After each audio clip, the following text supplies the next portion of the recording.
Surendra Sharma one विभाग के निर्देशक बलविंदर ठाकुर गुरमेल चौधरी द्वारा प्रेस वार्ता के दौरान राज्यसभा के सांसद आनंद शर्मा व पूर्व विधायक पर कड़ा प्रहार करते हुए कहा कि राज्यसभा सांसद आनंद शर्मा जिस समय केंद्रीय उद्योग मंत्री थे तो उन्होंने प्रदेश को दिए गए आर्थिक पैकेज का डटकर विरोध किया था जो अटल बिहारी वाजपेयी द्वारा दिया गया था।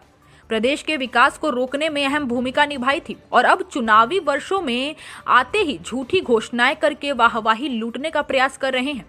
प्रदेश व दून की जनता को गुमराह करने का प्रयास कर रहे हैं और बजट की झूठी घोषणा कर रहे हैं, जबकि उनका कार्यकाल मार्च तक खत्म होने वाला है। अपने राजनीतिक कैरियर को बचाने के लिए प्रदेश की जनता को गुमराह कर रहे हैं, जबकि प्रदेश की जनता भली भांति जानती है कि जब कांग्रेस की केंद्र में सरकार थी तो आनंद शर्मा द्वारा कभी भी प्रदेश हित में कोई भी कार्य ऐसा नहीं करवाया गया जिससे हिमाचल को कोई भी लाभ पहुंचा हो।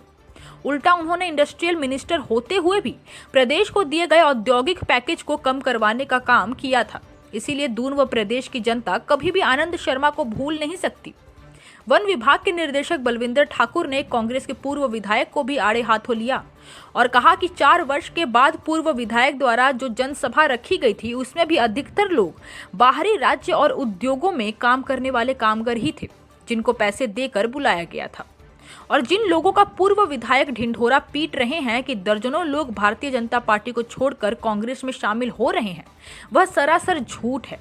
जिन लोगों को सांसद के समक्ष पार्टी में शामिल करवाया गया वह तो पहले ही कांग्रेस पार्टी के कार्यकर्ता हैं। पूर्व विधायक अपनी साख बचाने के लिए जिन नेताओं का सहारा ले रहे हैं जिसका खुद ही राजनीतिक सफर समाप्ति की ओर है। भाजपा नेता गुरमेल चौधरी ने पूर्व विधायक को कहा कि अब उनके परिवार का राजनीतिक अंत हो चुका है, इसीलिए अब वह राजनीति छोड़कर घर पर बैठे हैं क्योंकि लोग उनकी बातों में आने वाले नहीं हैं और चुनावों में लोग उनकी जमानत तक जब्त कराने को बेताब हैं। वन विभाग के निर्देशक भाजपा उपाध्यक्ष जिला सोलन बलविंदर ठाकुर ने साथ ही कहा कि जिस क्षेत्र में पूर्व विधायक द्वारा जनसभा बुलाई गई थी उस क्षेत्र के लोग पिछले चुनावों में ही उन्हें नकार चुके हैं क्योंकि पूर्व विधायक व उनके परिवार के जो लोग हैं वो लोगों ने कभी विकास का कार्य नहीं सोचा, उन्होंने सिर्फ अपने विकास का कार्य ही सोचा है। दून विधानसभा क्षेत्र के एकमात्र अस्पताल को भी अपग्रेड कराने में विफल रहे जो कि इनकी गृह पंचायत में पड़ता था, उसको भी इन्होंने अपने कार्यकाल तक 2 बेड से ऊपर नहीं होने दिया। और जबकि पूर्व विधायक हिमाचल की सीमा के साथ सटे क्षेत्र में चुनाव प्रचार में लंबे चौड़े भाषण दे रहे थे और पिछड़ी जाति के उम्मीदवार के लिए वोट मांग रहे थे, परंतु उनकी अपनी विधानसभा क्षेत्र में एससी वोटों की तादाद 30,000 से भी ज्यादा है। यहाँ पर किसी को टिकट दिलाने की भी कभी उन्होंने उम्मीद नहीं की क्योंकि वो अपने हित की राजनीति करते हैं। अब लोग सब जान चुके हैं आने वाले समय में दून विधानसभा क्षेत्र में पूर्व विधायक की जमानत तक जब्त होगी। इस मौके पर नगर परिषद के उपाध्यक्ष मान सिंह मेहता, गुरमेल चौधरी, पूर्व पार्षद तरसेम चौधरी, हरिपुर सेंडोली के पूर्व उप प्रधान प्रीतम सोनी, युवा मोर्चा के महामंत्री संजीव ठाकुर उपस्थित रहे।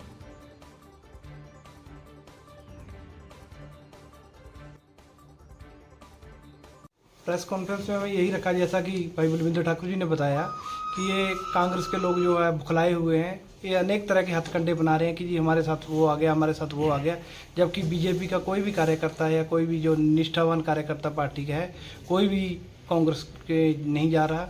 ये राम कुमार जी बड़े नेताओं को जिनके बारे में हमने बताया कि उनकी कोई लोकप्रियता इस क्षेत्र में और हिमाचल में नहीं है, तो उन लोगों को बुला के ये हमारे लोगों को गुमराह करने की जो नाकाम कोशिश कर रहे हैं, उसके हमने अपने जो लोग हैं उनको ये मैसेज देने का जो प्रयत्न किया है कि आगे से इन लोगों की कोशिशों में या इन लोगों के बहकावे में ना आए।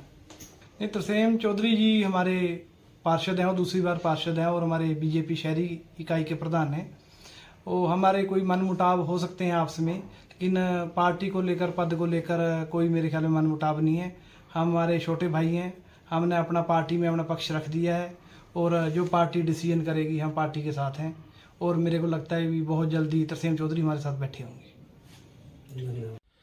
ये प्रेस कॉन्फ्रेंस तो जो राम कुमार अफवाहें फैला रहा है और एक छोटी सी उसने जनसभा की है 4 साल के बाद आनंद शर्मा के नाम पे, तो उसके बारे था कि वहाँ जो जनसभा हुई है उसमें 25% लोग तो हरियाणा के थे, 25% भट्टे और इंडस्ट्री वाले थे।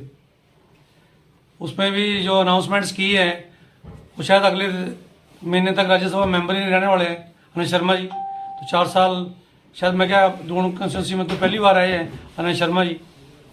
उसी उसमें की जो रैली उनकी हुई है फ्लॉप है, और वो एक फूट डाल के वो करना चाहते हैं कि भी कई लोग लड़ें और मेरा उल्लू सीधा हो। उन्होंने घर घर जाके भी कोशिश करी लोगों से इनविटेशन देने के लिए कि मैं बहुत बड़ी जनसभा कर रहा हूँ, वहाँ बहुत बड़े बड़े दिग्गज भाजपा जो छोड़ के कांग्रेस में आ रहे हैं, लेकिन आया कोई नहीं। तो यही था कहना इस प्रेस कॉन्फ्रेंस के माध्यम से कि जो कांग्रेस के पूरे विधायक हैं उनके बहकावे में लोग ना आए, और जो लोगों को गुमराह कर रहे हैं कि ऐसा हो जाएगा वो ऐसा कुछ नहीं है। घर पर बैठ चुके हैं तीनों भाई, जिसकी चौथे की तैयारी कर रहे थे वो लोगों हमने उसको बढ़ने नहीं दिया, ना वो इस सरकार ना अगली सरकार। अब सनोली से कोई चेयरमैन नहीं बनेगा, विधायक तो बहुत दूर की बात है। इतना ही था। साहब एक चीज हो रहा है, जब का ऐसा क्षेत्र है का विनोद चंदेल जी को 8800 वोट पड़े थे, तो 5000 वोट 30-75 में पड़े, और अकेले 3800 वोट इसी 5-75 से पड़े थे। इस क्षेत्र के बारे में तो राम कुमार और कांग्रेस वाले भूल जाएं, पहले 30% पड़ी थी, अब 20 पे आंकड़ा आ सकता है। हिमाचल प्लस न्यूज के लिए नालागढ़ से सुरेंद्र सिंह की रिपोर्ट।